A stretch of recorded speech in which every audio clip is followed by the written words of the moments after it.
आम आदमी बिजली का जो बिल 100 यूनिट या 200 यूनिट देते हैं, उनको हम 200 यूनिट तक इनको राहत दे रहे हैं 3 महीने के लिए, जुलाई, अगस्त, सितंबर। इसके ऊपर 50 अरब रुपए की रकम खर्च होगी। तो ये हमने अपने डेवलपमेंट फंड से निकाला है। ये 50 अरब रुपए हमने मुख्तस किए हैं और 94% जो हाउस होल्ड्स हैं या घरेलू सार्फिन हैं उनको इसका फ़ायदा पहुंचेगा। 4 रुपए से लेकर 7 रुपए फी यूनिट।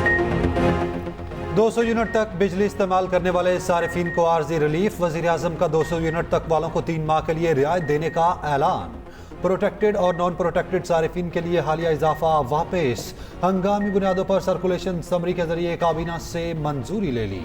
शहबाज शरीफ ने कहा रिलीफ के लिए 50 अरब रुपए की रकम मुख्तस की गई। पैकेज के तहत 94% घरेलू सारिफिन को रिलीफ मिलेगा। 200 यूनिट तक वाले तमाम सारिफिन पर हालिया इजाफा लागू नहीं होगा। जुलाई, अगस्त, सितंबर के लिए खसूसी रिलीफ दिया जा रहा। वज़ीर आज़म ने कहा फैसले से 2 करोड़ 60 लाख सारिफिन को फ़ायदा मिलेगा। महंगाई में कमी होगी। 200 यूनिट तक वाले सारिफिन को 4 से 7 रुपए फी यूनिट रिलीफ मिलेगा।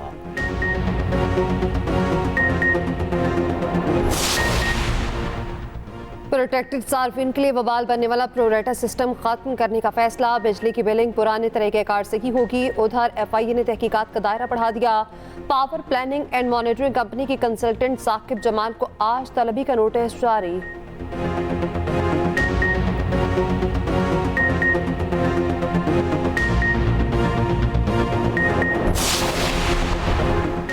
ISI को कॉल्स और पैगामात ट्रेस करने की इजाज़त। वफाकी हुकूमत ने सर्कुलेशन समरी के जरिए मंजूरी दे दी। समरी के मुताबिक कौमी सलामती के मफाद में किसी जुर्म के खदशे के पेश नज़र फैसला किया गया। एजेंसी के नामजद किए गए अफसर को कॉल में मुदाखलत या ट्रेस करने का इख्तियार होगा। इस काम के लिए ग्रेड 18 से कम अफसर को तैनात नहीं किया जाएगा। इख्तियार टेलीकम्युनिकेशन एक्ट 1996 के सेक्शन 54 के तहत दिया गया। गजट नोटिफिकेशन जारी। PTA ने हुक्मनामे पर अमल दरामद शुरू कर दिया। तमाम मोबाइल कंपनीज को नोटिफिकेशन की कॉपी जारी।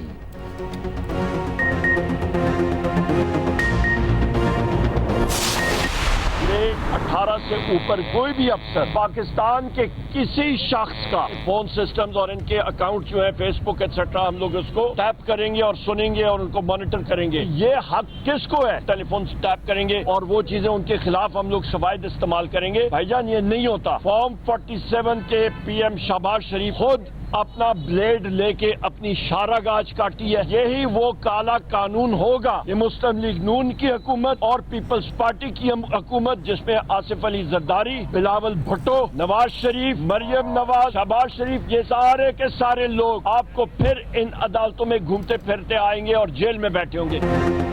उमर अयूब का फोन टैपिंग की इजाजत चैलेंज करने का ऐलान। कॉपी असम्बली में अपोजिशन लीडर ने कहा शहबाज शरीफ ने अपनी शरह काट दी।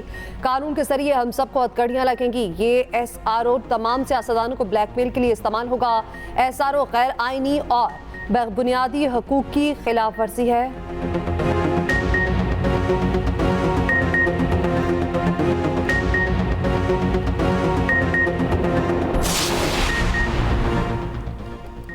कॉल ट्रेसिंग और जियो फेंसिंग से कई केसेस को हल किया गया। लोगों की प्राइवेसी का ख्याल रखा जाएगा। कानून के गलत इस्तेमाल पर कार्रवाई होगी। वफाकी वजीर कानून आज़म नज़ीर तारड़ का जवाब। कहा आइन में शख्सी आज़ादी को ख़त्म करने का सोच भी नहीं सकते। 1996 का कानून है जिसे लागू किया गया। 6 हुकूमतें गुजरी। अगर कानून बुरा था तो ख़त्म कर देते।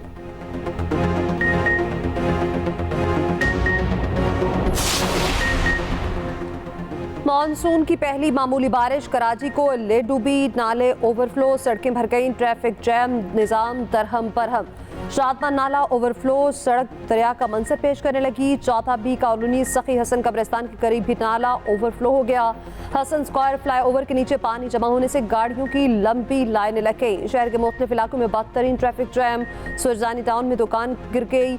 एक शख्स जान बहक। गुलशन मेमार में साइन बोर्ड गिरने से एक शख्स जख्मी। गुलशन इकबाल में गाड़ी पर दरख्त गिर गया, एक गाड़ी की विंडस्क्रीन टूट गई। मेयर कराची बुरसा वहाब का शहर का दौरा, नागासियाब का जायजा लिया। हैदराबाद समेत सिंध के मुख्तलिफ शहरों में भी बारिश। मीरपुर, साकरो, बोहारो, गाढ़ो, मिट्टी और दीगर इलाकों में जल थल एक। मिट्टी में आसमानी बिजली गिरने से मां और बच्चा जान से गए।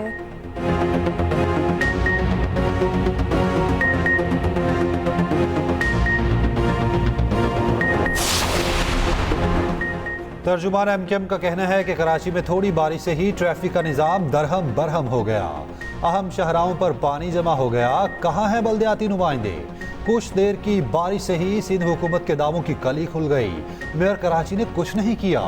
तर्जुमान सिंध हुकूमत सादिया जावेद ने जवाब देते हुए कहा, एमकेएम तासुब की ऐनक उतारे तो इन्हें सड़कों पर ज्याला नजर आए।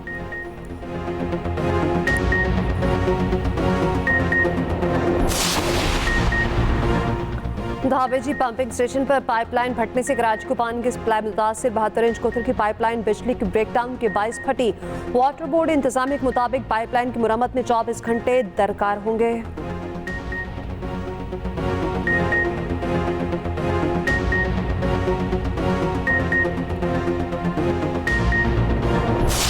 पिछले दौर में सियासत को चमकाने के लिए किस तरह के बड़े बड़े बोल बोले गए, वादे वईद किए गए। 190 मिलियन पाउंड पर भी हाथ साफ किए गए। हमने रियासत को बचाया और सियासत को हमने दाव पे लगाया। वो मरहला वो गुजर गया और पाकिस्तान डिफ़ॉल्ट होने से बच गया।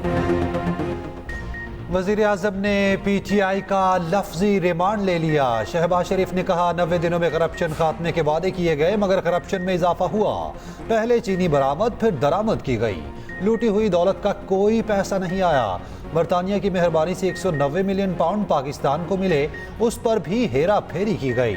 हम पर IMF के साथ मिलकर बजट बनाने की तनकीद की गई। इसमें क्या राज की बात थी? सबको मालूम है प्रोग्राम हासिल कर रहे। एक तंजीम के बानी ने कहा मर जाऊंगा मगर IMF के पास नहीं जाऊंगा।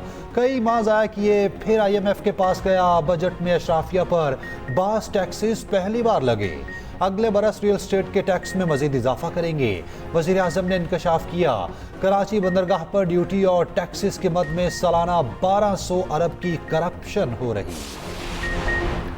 500 यूनिट तक वाले 45 लाख सार्फिन के लिए सोलर सिस्टम का प्लान। पंजाब हुकूमत ने रोशन घराना प्रोग्राम की मंजूरी दे दी। वज़ीर आला पंजाब की ज़ेर सदारत सूबाई काबीना का इजलास। मरीम नवाज ने कहा बिजली बिल बढ़ने से अवाम में बेचैनी है। प्रोटेक्टेड सार्फिन के लिए टैक्स वापस लेना खुश आइंद है।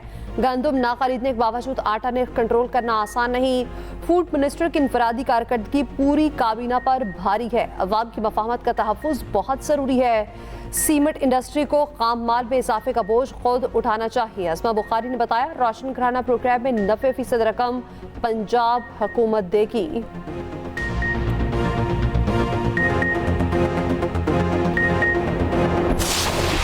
दोस्तों को एग्रीकल्चर सोच समझ नहीं आती।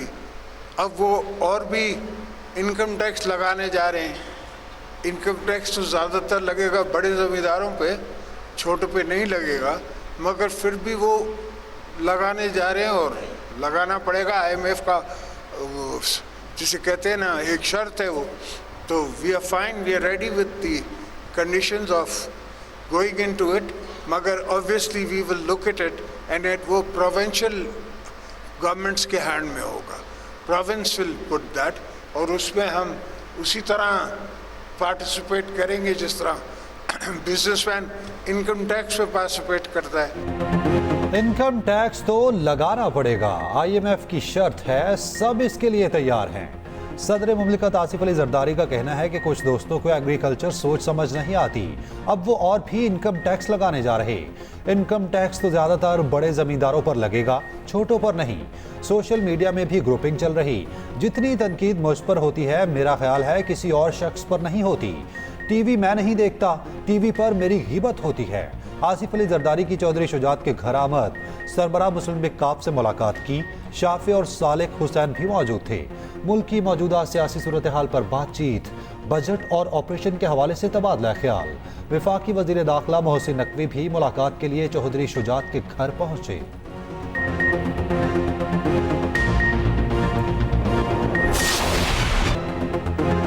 सुन्नी इत्तेहाद काउंसिल मखसूस नशिस्तों की हकदार या नहीं, सुप्रीम कोर्ट ने फैसला महफूज कर लिया। जस्टिस अतर मिनल्ला ने रिमार्क्स दिए। एक सियासी जमात को इंतखाबात से निकाला गया, संजीदा सवालात इलेक्शन कमीशन की जिम्मेदारी पर उठे हैं। चीफ जस्टिस ने वकील सुन्नी इत्तेहाद से मुकालमा करते हुए कहा, क्या 2018 में इलेक्शन कमीशन ठीक था? मुतनासिब नुमाइंदगी के हिसाब से तो सुन्नी इत्तेहाद काउंसिल को 0 नशिस्तें मिलनी चाहिए। जस्टिस अतर मिनल्ला ने कहा, 2018 के इलेक्शन पर भी सवालात उठे थे, क्या हम खामोश रहें? एक बड़ी सियासी जमात को अपने उम्मीदवार दूसरी जमात में क्यों भेजने पड़े? इलेक्शन कमीशन ने गलत तशरीह की, जिससे तनासा पैदा हुआ। फरीकैन के दलाइल मुकम्मल होने पर फैसला महफूज कर लिया गया। चीफ जस्टिस ने कहा, फैसला कब सुनाया जाएगा अभी कुछ नहीं कह सकते।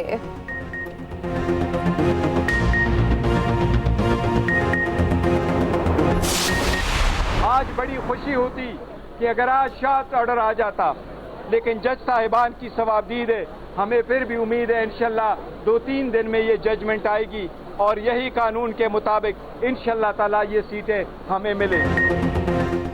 मखसूस नशिस्तें हमारा हक था, उम्मीद है सीटें हमें मिलेंगी। चेयरमैन पीटीआई बैरिस्टर गौहर का कहना है कि मखसूस नशिस्तों की वजह से केपी में सेनेट इलेक्शन नहीं हो सके। आज कहा जाता है सुन्नी इत्तेहाद काउंसिल ने नशिस्त जीती है या नहीं। सुप्रीम कोर्ट से इंसाफ की उम्मीद है। वकील सलमान अकरम राजा ने कहा, हम आवाम का मुकदमा लेकर आए थे, अदालत से आवाम का हक मांगा है।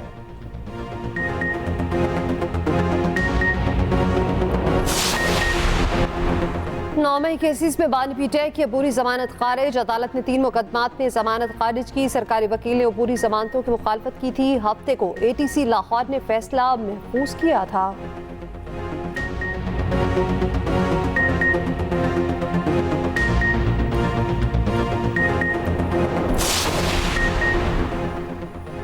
खबर मानिका का कहना है कि बानी पीटीआई और बुशरा बीबी निकाह केस के मुजरिम हैं। निकाह का झूठ छुपाकर मगरबी ममालिक की मिसाल देते हैं। बानी पीटीआई ने 7 जनवरी को निकाह की तरदीद की, 18 फरवरी को दूसरी बार निकाह किया। किसी ने उनसे नहीं पूछा दोबारा निकाह क्यों किया। उधर इद्दत निकाह केस में अपील का फैसला 1 माह में करने का हुक्म बरकरार। इस्लामाबाद हाई कोर्ट ने खबर मानिका की नजरसानी दरख्वास्त खारिज कर दी।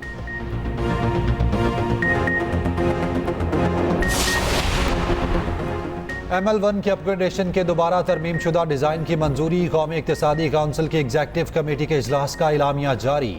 पहले मरहले में कराची से मुल्तान तक 929 किलोमीटर को तरजीही बुनियाद पर मुकम्मल किया जाएगा। एपनिक ने flood response emergency housing project phase 1 मंसूबे की मंजूरी दे दी और पानी के शोबे के 4 मंसूबों की मंजूरी दी गई।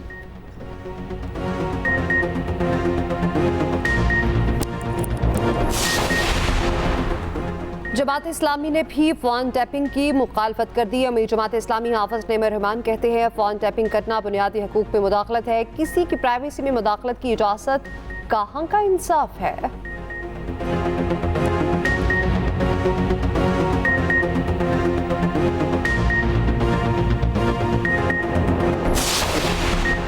टीम में वही खेलेगा जो फिट होगा। कोचिस को क्रिकेट पर फैसलों के लिए फ्री हैंड दे दिया गया। चेयरमैन पीसीबी की मुलाकातें तेज। साबिक क्रिकेटर्स के बाद कोचिस से मुशावरत। मोहसिन नकवी से गैरी कर्स्टिन, जैसन ग्लेस्पी और अजहर महमूद मिले। खिलाड़ियों की टीम में शमूलियत फिटनेस से मशरूत करने का फैसला। बैटिंग, बॉलिंग और फील्डिंग बेहतर बनाने का जामे प्लान बनेगा।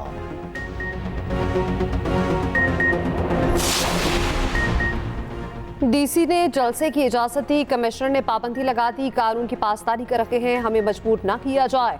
ऑपोजिशन लीडर उमर अयूब की कॉपी असम्बली में वार्निंग। कहा, सरगोदा की अदालत ने वारंट गिरफ्तारी जारी किए। किसी भी रुकन को स्पीकर की इजाजत के बगैर गिरफ्तार नहीं किया जा सकता। स्पीकर आईजी पंजाब को तलब करें। सुन्नी इत्तेहाद काउंसिल के रुकन सनाउल्लाह मस्ती खेल ने कहा, गुज़श्ता सेशन में अपने अल्फाज पर रंजीदा हूँ। किसी की दिल आसारी हुई तो माफ़ी मांगता हूँ। ऐवान में एक लफ्ज़ बोलने पर मुझे मुअत्तल किया गया।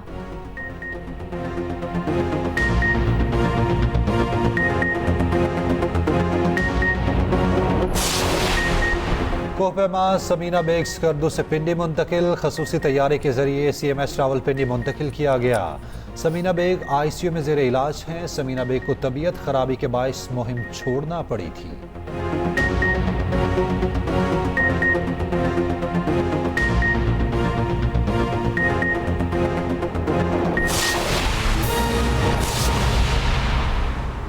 वहाब रियाज और अब्दुल रज़ाक को क्रिकेट सिलेक्शन कमेटी से फारिग कर दिया गया।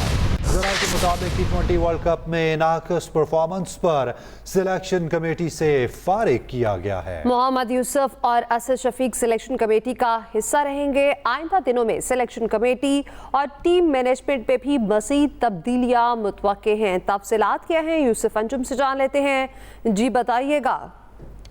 जी एमन, अमेरिका और वेस्ट इंडीज में होने वाले T20 वर्ल्ड कप में कौमी टीम के नाक़िस परफॉर्मेंस के बाद चेयरमैन पीसीबी ने जिस सर्जरी का वादा किया था उसका आगाज कर दिया गया और पहले मरले में कौमी सिलेक्शन कमेटी के मेंबरान वहाब रियाज और अब्दुल रज़ाक को फारिग कर दिया गया है।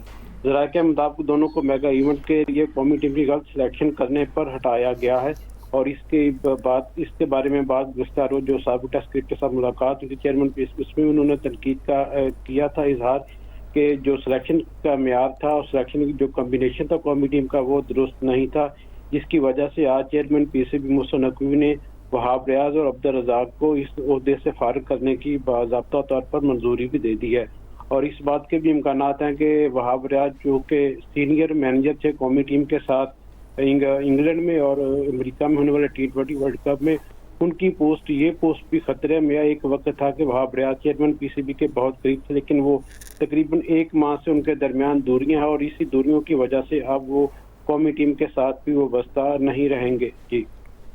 जी यूसुफ अंजुम अपडेट कर रहे थे, शुक्रिया आपका।